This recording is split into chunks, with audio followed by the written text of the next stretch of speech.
Hi guys, welcome back to my channel. ಎಲ್ಲರೂ ಹೇಗಿದ್ದೀರಾ? ಚೆನ್ನಾಗಿದ್ದೀರಾ? ನಾನು ಚೆನ್ನಾಗಿದ್ದೀನಿ. ಇವತ್ತಿನ ವಿಡಿಯೋದಲ್ಲಿ ಸಿಂಪಲ್ ಆಗಿರುವ ಟೇಸ್ಟಿಯಾಗಿರೋ ಬಾಳೆಕಾಯಿ ಬಜ್ಜಿ ರೆಸಿಪಿ ಹೇಗೆ ಮಾಡೋದು ನೋಡುವ. 4 ಕಪ್ನಷ್ಟು ಕಡಲೆ ಹಿಟ್ಟನ್ನು ತಗೊಂಡಿದ್ದೇನೆ. ಇಂಗು ಫ್ಲೇವರಿಗೋಸ್ಕರ ಬೇಕಿದ್ರೆ ಸೇರಿಸ್ಕೋಬೋದು. ಚಿಟಿಕೆಯಷ್ಟು ಸೋಡಾ, 1 ಸ್ಪೂನಷ್ಟು ಕಾಶ್ಮೀರಿ ಚಿಲ್ಲಿ ಪೌಡರ್, ಅರ್ಧ ಸ್ಪೂನಷ್ಟು ರೆಡ್ ಚಿಲ್ಲಿ ಪೌಡರ್, ರುಚಿಗೆ ತಕ್ಕಷ್ಟು ಉಪ್ಪನ್ನು ಸೇರಿಸಬೇಕು. 1/4 ಕಪ್ ನೀರನ್ನು ಸೇರಿಸಿ ಚೆನ್ನಾಗಿ ಮಿಕ್ಸ್ ಮಾಡಿಕೊಳ್ಬೇಕು. ಹಿಟ್ಟಿಗೆ ಅಕ್ಕಿ ಹುಡಿ ಬೇಕಾದರೂ ಸೇರಿಸ್ಕೋಬಹುದು, ತುಂಬಾ ಕ್ರಿಸ್ಪಿಯಾಗಿರುತ್ತೆ. 1 ಸ್ಪೂನಷ್ಟು ಟರ್ಮರಿಕ್ ಪೌಡರ್ನ ಸೇರಿಸಿ ಚೆನ್ನಾಗಿ ಮಿಕ್ಸ್ ಮಾಡಿಕೊಳ್ಬೇಕು. ನಾನಿಲ್ಲಿ 2 ಬಾಳೆಕಾಯಿಯನ್ನು ತಗೊಂಡಿದ್ದೇನೆ.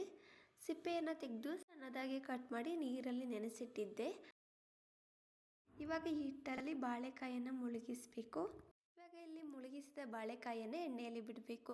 ಮೀಡಿಯಂ ಫ್ಲೇಮಲ್ಲೇ ಇಟ್ಕೊಂಡು ಫ್ರೈ ಮಾಡಿಕೊಂಡ್ರೆ ತುಂಬಾ ಟೇಸ್ಟ್ ಆಗಿರುತ್ತೆ. ಬಜ್ಜಿ ಚೆನ್ನಾಗಿ ಫ್ರೈ ಆಗಿದೆ. ಗೋಲ್ಡನ್ ಕಲರ್ ಬರುವಾಗ ಸಪ್ರೇಟಾಗಿ ತೆಗೆದಿಟ್ಕೊಂಡ್ರೆ ಸಾಕು. ನೀವು ಸಹ ಟ್ರೈ ಮಾಡಿ ನೋಡಿ. ನಿಮಗೆ ಹೇಗೆ ಬಂತು ಅನ್ನೋದನ್ನು ಕಮೆಂಟ್ನಲ್ಲಿ ತಿಳಿಸಿ. ವಿಡಿಯೋ ಇಷ್ಟ ಆಗಿದ್ರೆ ಲೈಕ್ ಮಾಡಿ, ಶೇರ್ ಮಾಡಿ, ಸಬ್ಸ್ಕ್ರೈಬ್ ಮಾಡಿ.